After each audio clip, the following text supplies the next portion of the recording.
Hey everybody, my name is Erik Johnston and welcome to another edition of What's Happening over at Mid-America Flight Museum.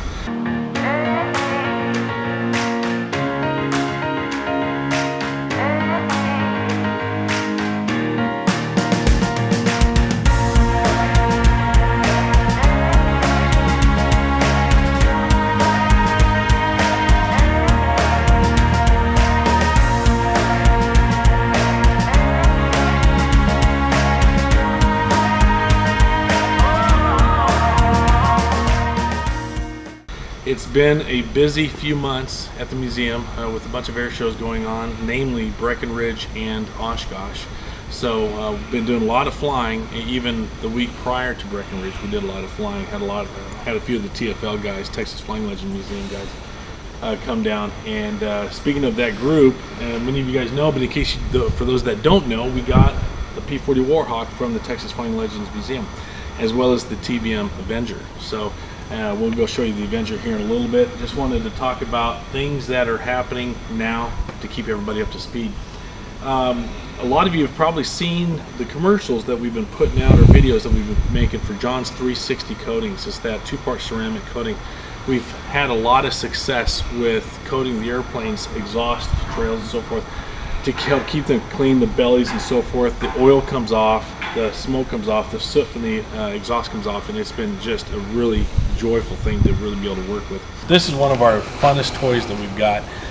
Scott, Glover, and the other guys just love it. It's so much fun to be able to take this thing out on the lake. Well, with wintertime, we don't fly it all that much. So now that it's getting more in the weather of taking it out, getting the boats on the water, getting the albatross on the water, the guys took her through annual, got her ready to go, got her woken up. It takes a little while to wake her up. So now all we got to do is test fly and go splash it and go splash ourselves. So we're looking forward to getting her out on the water and taking some friends with us and having a good time. So Scott Glover, the museum director and founder, he took the Lu-4, the P-51, up to Oshkosh. Now this airplane, John Mosley coated this entire airplane with the John's 360 coating, so it's already been protected by that ceramic coating. This is after about 8 hours of flying, okay, and it has not been touched. And normally with the Mustangs, right behind the exhaust stacks, you'll see this trail of exhaust coming down on the fuselage. It's there, but you got to get really close to it because most of it didn't even stick. It's hydrophobic and oleophobic, so even carbon from the exhaust, it does not like to stick to it. But anyways, let's go check it out.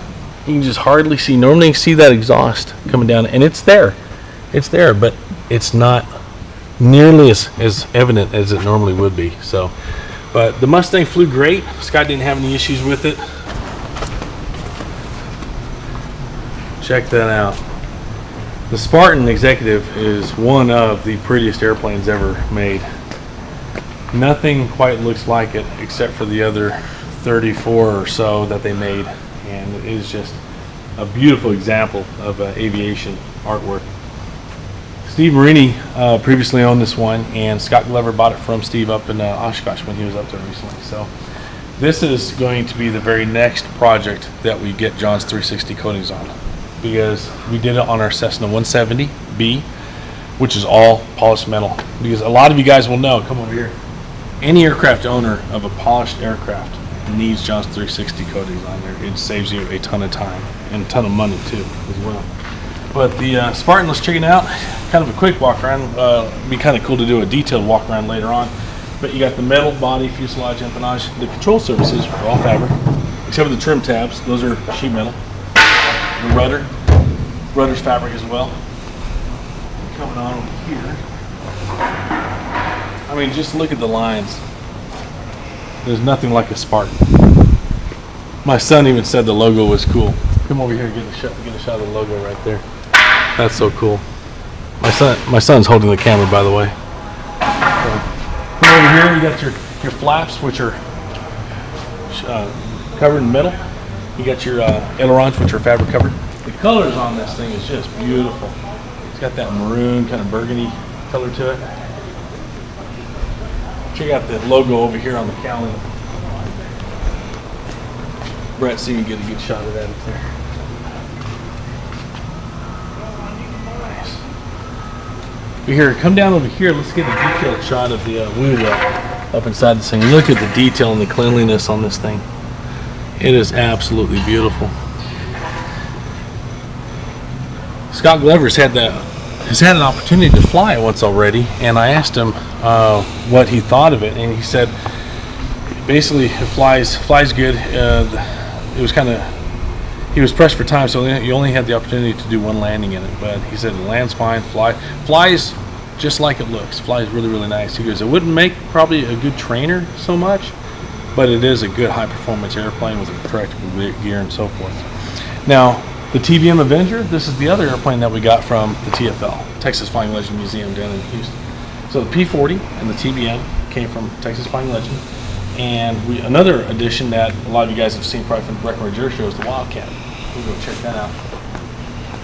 Now, if you've ever seen Greg Shelton's Air Show act, he does an amazing act in the Wildcat. And if you've ever gotten close to that airplane or any of the Wildcat, you know how dirty the Wildcat is. It's one of the dirtiest airplanes that I can think of right now. You got exhaust stacks coming out the bottom, both two on each side. You got exhaust stacks up here and on the other side. And you can tell from right there, it cooks. It gets really, really hot and it gets really dirty. We've prepped this with Decon, John's 360 Decon spray.